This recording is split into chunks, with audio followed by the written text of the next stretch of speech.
Assalamualaikum warahmatullahi wabarakatuh.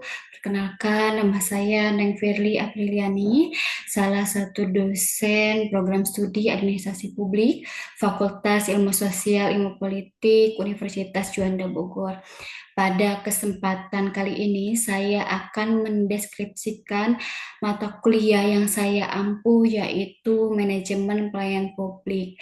Penyampaian pemaparan ini dalam rangka unjuk kerja sebagai bukti kinerja Tridharma Perguruan Tinggi pada bidang pengajaran.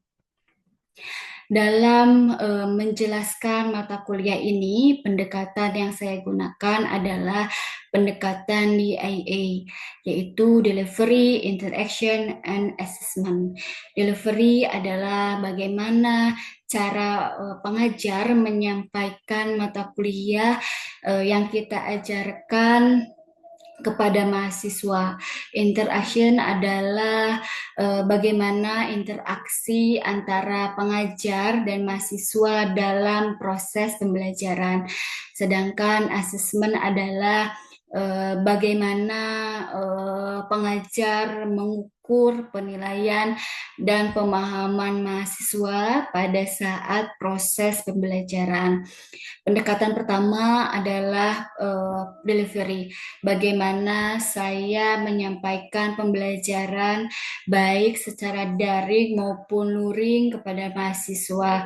Mata kuliah Manajemen Pelayanan Publik merupakan salah satu mata kuliah wajib program studi Administrasi Publik yang diselenggarakan pada semester ganjil dengan bobot 3 SKS. Secara umum, mata kuliah ini mengkaji berbagai aspek terkait dengan bagaimana pelayanan publik disampaikan kepada masyarakat dengan tujuan untuk meningkatkan kualitas, efisiensi, akuntabilitas, dan kepuasan pengguna layanan. Mata kuliah Manajemen Pelayanan Publik membekali mahasiswa dengan pemahaman konseptual, keterampilan analitis, dan etika yang diperlukan untuk menjadi agen perubahan yang positif, baik sebagai profesional di sektor publik maupun sebagai warga negara yang berdaya. Untuk capaian mata kuliah yang dicapai pada mata kuliah ini adalah pertama, mampu memahami dan menjelaskan konsep ruang lingkup regulasi atau dasar hukum dari pelayanan publik. Kedua, mampu memahami dan menjelaskan evolusi paradigma pelayanan publik. Ketiga, mampu memahami dan menjelaskan etika, akuntabilitas, dan transparansi dalam pelayanan publik. Keempat, mampu mengukur dan menganalisis kualitas pelayanan publik. Kelima, mampu memahami dan menjelaskan kepuasan pelanggan. Keenam, mampu memahami dan menjelaskan pengelolaan sumber daya pelayanan publik. Ketujuh, mampu memahami dan menjelaskan inovasi dan transformasi digital dalam pelayanan publik. Kedelapan, mampu membuat rencana atau rancangan inovasi pelayanan publik untuk isu tertentu. Sedangkan kemampuan yang diharapkan atau capaian pembelajaran mata kuliah ini disusun secara bersama dengan tim dosen pengampu yang penyusunannya mengacu pada capaian pembelajaran lulusan yang telah disusun oleh tim program studi. Hal ini dimaksud untuk mendukung profil lulusan yang telah ditetapkan oleh program studi Administrasi Publik. Adapun materi pembelajaran dalam mata kuliah Manajemen Pelayanan Publik diantaranya yaitu pertama, konsep ruang lingkup dan regulasi atau dasar hukum pelayanan publik. Kedua, evolusi paradigma pelayanan publik. Ketiga, etika, akuntabilitas, dan transparansi dalam pelayanan publik. Keempat, kualitas pelayanan publik dan mengelola keluhan pelanggan. Kelima, kepuasan pelanggan. Keenam, mengelola sumber daya manusia pelayanan publik. Ketujuh, inovasi dan transformasi digital dalam pelayanan publik. Lebih lanjut, untuk memaksimalkan hasil belajar mahasiswa pada mata kuliah pelayanan publik, saya menerapkan sistem pembelajaran secara luring dan daring, di mana ketika daring saya menggunakan platform yang saya gunakan yaitu eh, ada Zoom meeting, Google Meet, WA Group, dan platform Sevima. Terdapat beberapa variasi metode pembelajaran yang saya terapkan pada pembelajaran. Hal ini diterapkan agar pembelajaran tidak terkesan monoton dan dapat menarik minat belajar mahasiswa sehingga tujuan pembelajaran dapat tercapai. Metode yang saya gunakan antara lain yaitu diskusi, small group discussion, discovery learning, project based learning, problem based learning, kolaboratif learning, case study, dan contextual interaction. Itulah cara saya mendelivery bahan sajian materi kepada mahasiswa. Bagaimana cara saya berinteraksi dengan mahasiswa baik saat pembelajaran berlangsung maupun di luar pembelajaran? Pendekatan pembelajaran yang saya gunakan selama pembelajaran berlangsung adalah pendekatan pembelajaran yang berpusat kepada mahasiswa, atau kita kenal dengan student center learning. Dimulai dari tahap pendahuluan inti hingga penutupan, mahasiswa selalu saya libatkan untuk mendapat atau untuk dapat berperan serta aktif, baik itu merespon atas pertanyaan yang diberikan. Pada tahap pendahuluan, biasanya saya menyapa dan mengajak mahasiswa untuk berdoa terlebih dahulu sebelum pembelajaran dimulai. Kemudian memberikan kesempatan kepada perwakilan mahasiswa untuk mengulas kembali materi yang telah dipelajari pada pertemuan sebelumnya. Pada tahap inti pembelajaran, bentuk interaksi yang saya masukkan disesuaikan dengan metode pembelajaran yang telah ditetapkan. Sedangkan pada tahap penutup, biasanya saya memberikan kesempatan kembali kepada mahasiswa untuk menyampaikan kesimpulan dan diakhiri dengan evaluasi proses pembelajaran. Sedangkan di luar kegiatan pembelajaran, saya tetap berinteraksi dengan mahasiswa. Saya berusaha memfasilitasi mahasiswa untuk bertanya maupun berdiskusi baik secara langsung maupun melalui WhatsApp. Itulah bentuk interaksi yang saya lakukan kepada mahasiswa. Yang terakhir, saya akan menjelaskan tentang asesmen. Proses bagaimana cara saya melakukan penilaian terhadap hasil kerja mahasiswa. Prinsip penilaian yang saya terapkan yaitu bersifat edukatif, objektif, autentik, transparan, dan juga akuntabel. Pada pertemuan awal perkuliahan, selain menyampaikan rencana pembelajaran semester, saya juga menyampaikan seputar kontrak kuliah.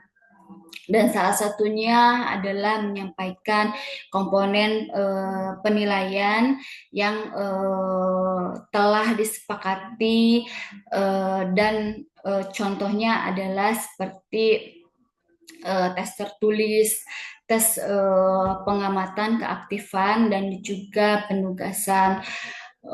Untuk memudahkan saya dalam penilaian, saya menggunakan penilaian berupa rubrik penilaian yang tentunya sudah saya sampaikan dalam pertemuan awal agar mahasiswa dapat lebih termotivasi dalam upaya pencapaian tujuan pembelajaran. Sedangkan penilaian yang telah dilakukan dapat dilihat secara transparan oleh mahasiswa melalui platform Sevima, WhatsApp, atau media lainnya.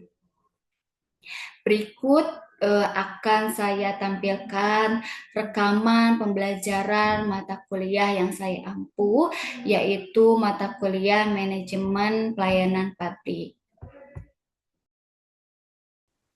Baik, bismillahirrahmanirrahim. Assalamualaikum warahmatullahi wabarakatuh. Waalaikumsalam warahmatullahi wabarakatuh. Gimana teman-teman kabarnya? Alhamdulillah baik. Alhamdulillah Ibu baik. Alhamdulillah. Semoga semuanya dalam keadaan sehat sehingga bisa tetap semangat dalam mengikuti perkuliahan khususnya di mata kuliah pelayanan publik. Baik, teman-teman, sebelum kita memulai, ada baiknya kita berdoa terlebih dahulu.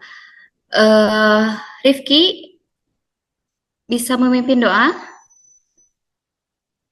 Baik Ibu. Silakan. Baik, Assalamualaikum warahmatullahi wabarakatuh.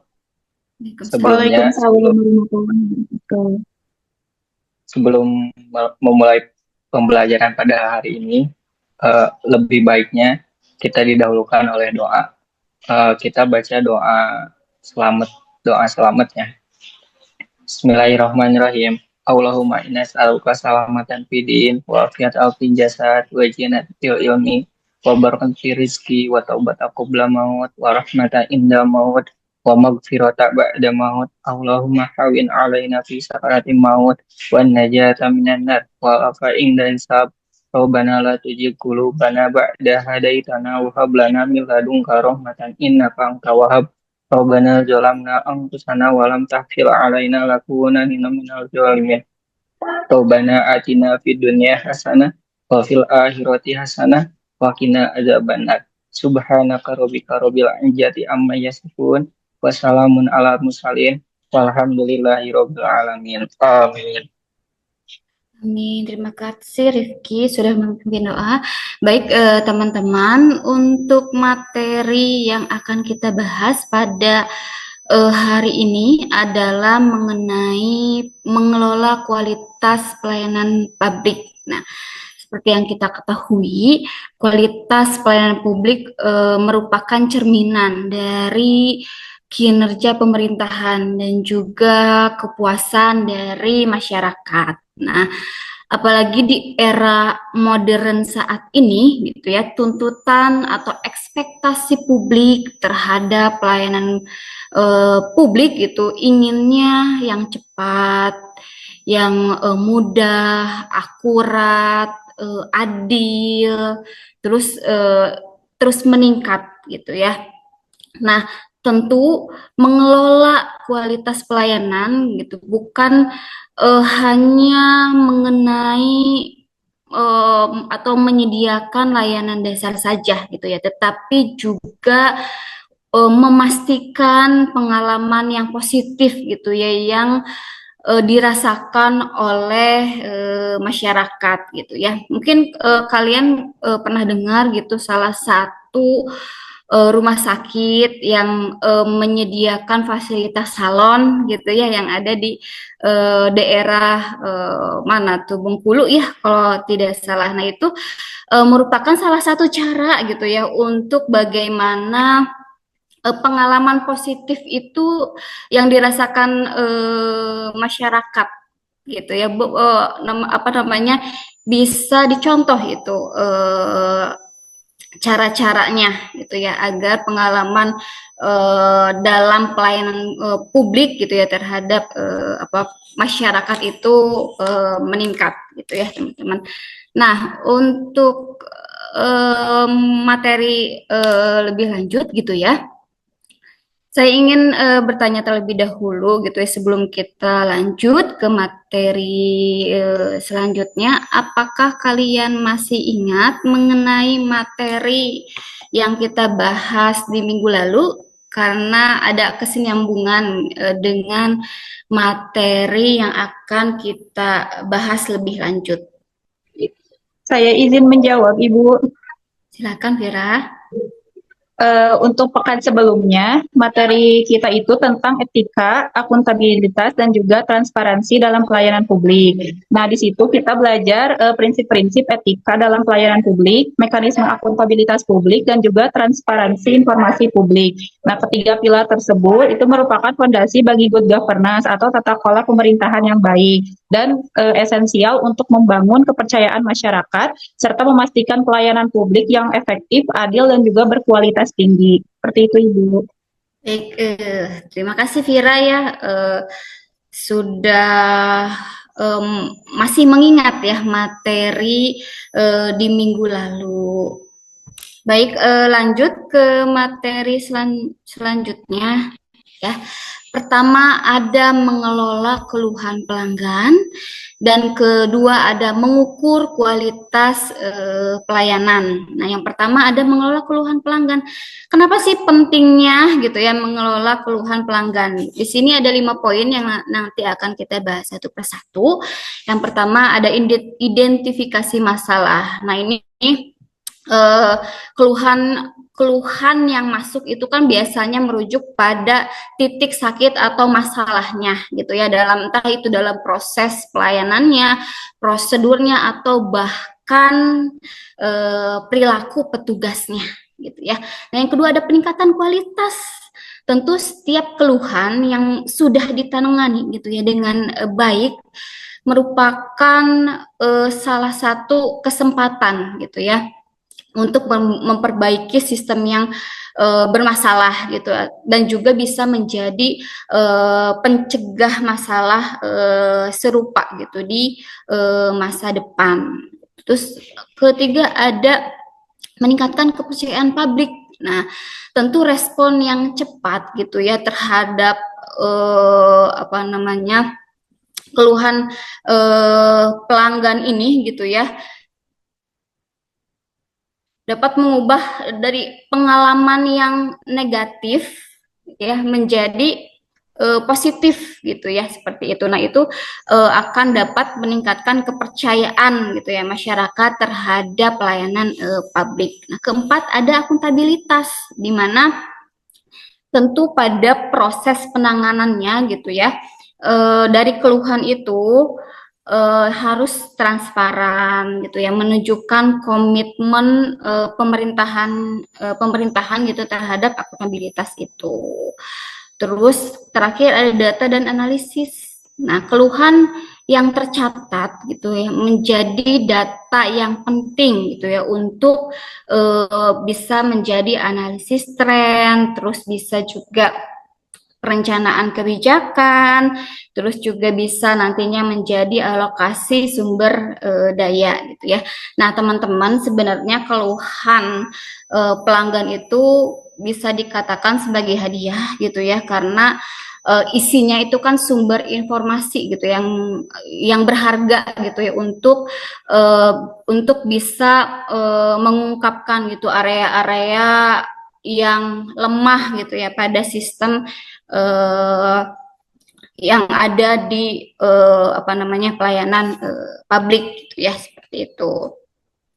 Nah, di sini ada contoh dari sistem pengelolaan keluhan yang berbasis digital gitu ya.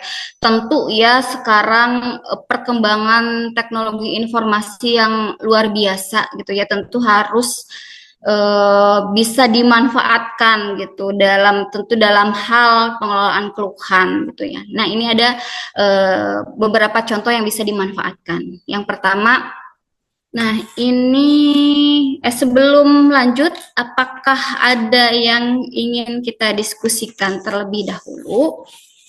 Ibu, maaf izin bertanya.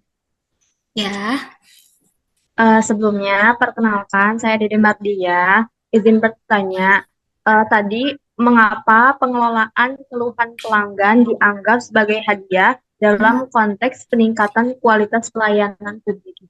Terima kasih. oke Dede. Tadi saya sempat menyinggung tentang hadiah gitu ya. Tentu akan berbeda dengan hadiah ulang tahun ya, Dede. Jadi teman-teman, kenapa keluhan pelanggan itu menjadi sebuah hadiah gitu ya?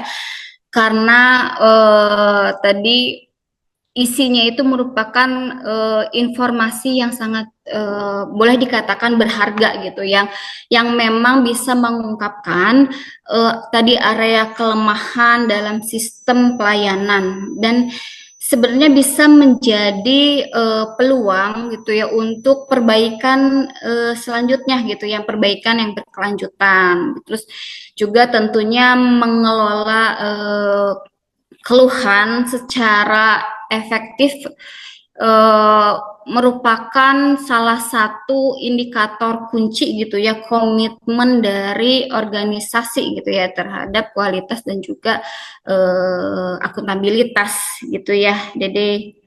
Sudah jelas, Dede? Ya, Ibu, terima kasih banyak. Oke, baik, kita lanjut ya. Nah, sekarang ke pembahasan mengukur kualitas pelayanan gitu ya. Kenapa sih pentingnya kita harus mengukur kualitas pelayanan? Nah, ini ada 6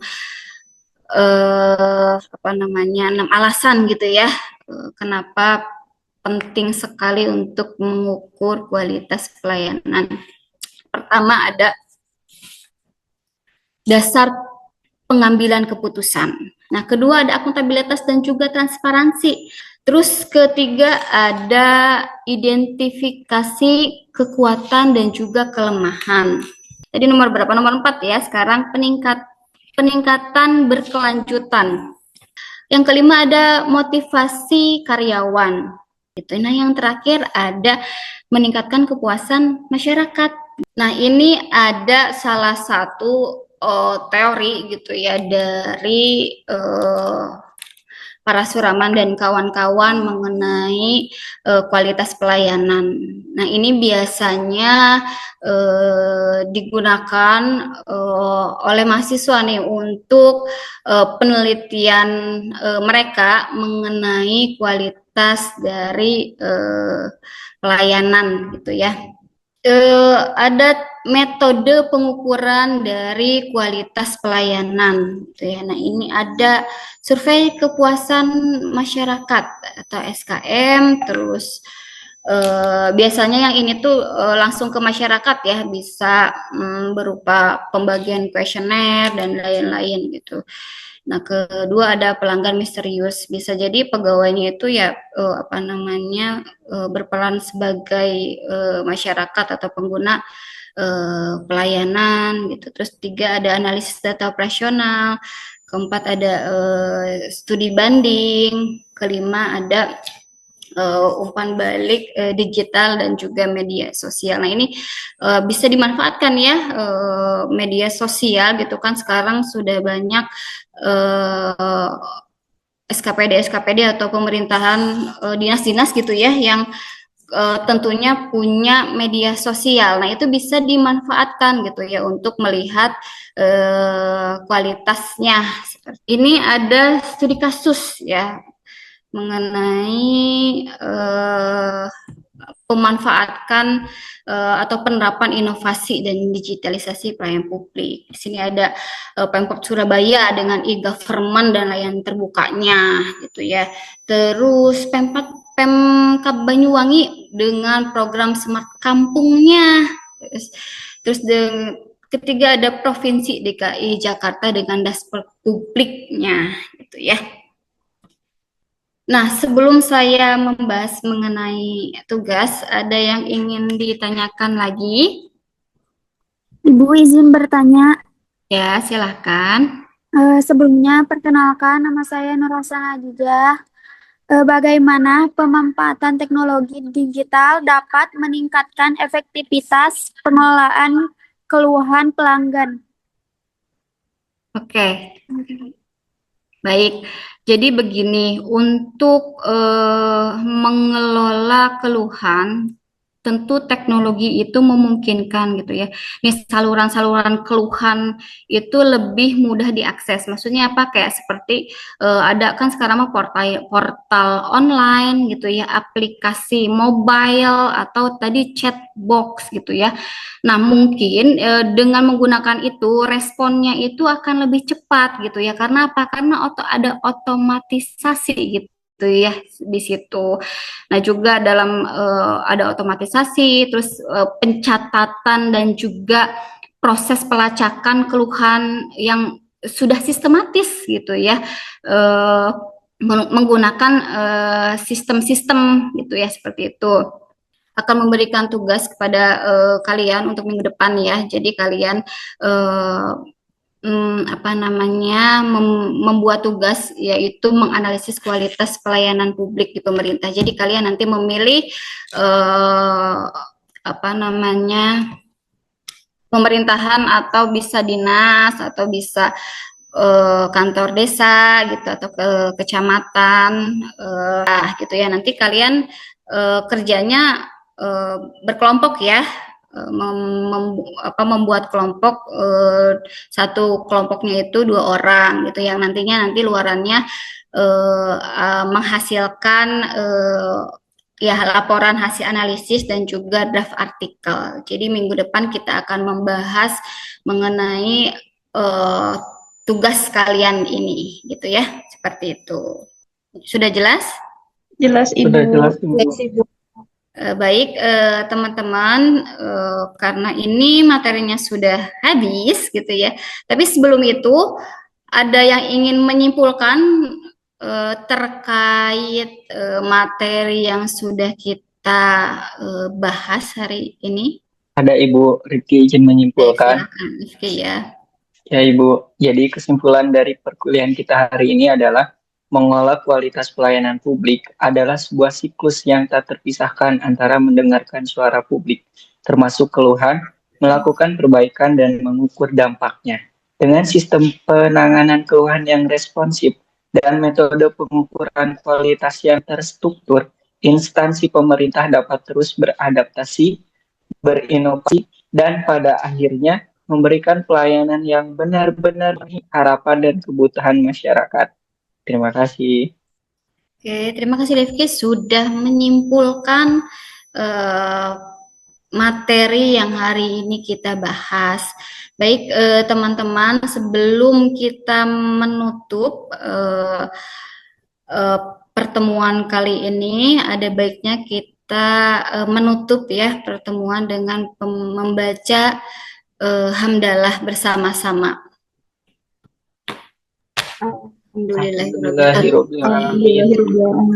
Baik, sekian pertemuan kali ini. Wabillahi taufiq wa hidayah. Wassalamualaikum warahmatullahi wabarakatuh.